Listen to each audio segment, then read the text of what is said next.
My Account, Installation, and Downloading Software. The following information is for both users and managers.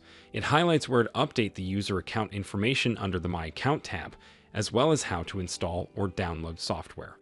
The My Account tab is where you can edit your name, add or update your profile picture, and even change your password.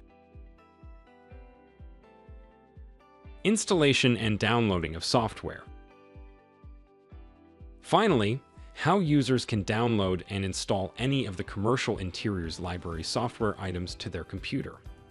In the menu on the left, there is a tab for CI Libraries Installer. This is the preferred way to download and access software, catalogs, and data. This installer will download a single executable, which can then be run on the user's computer. If they are logged into their account, it will automatically bypass the login page requirement. Next, they will be asked if they are going to install all software and data on their computer, or if they are going to install only the software on their computer, because the data and catalogs will be downloaded to a network server. They simply select the radio button next to the correct install option.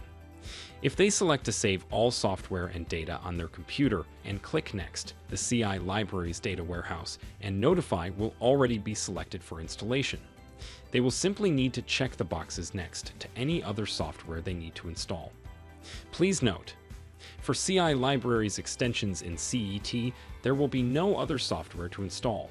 Users will simply need to update and restart the program to gain access to the extension and begin downloading data through Notify. Once all software programs have been checked, click Install, and it will perform the installation quietly behind the scenes, and it will install all the pieces of software they selected. The other option for downloading is by selecting the Software Downloads tab. This is how users can download software pieces a la carte. By clicking that tab, the user will see which particular items they have available for download. They simply click the Download button on the right-hand side of the screen to download that software program. If you should run into any issues, please reach out to our support team using the support links in my Configura or the Help Center.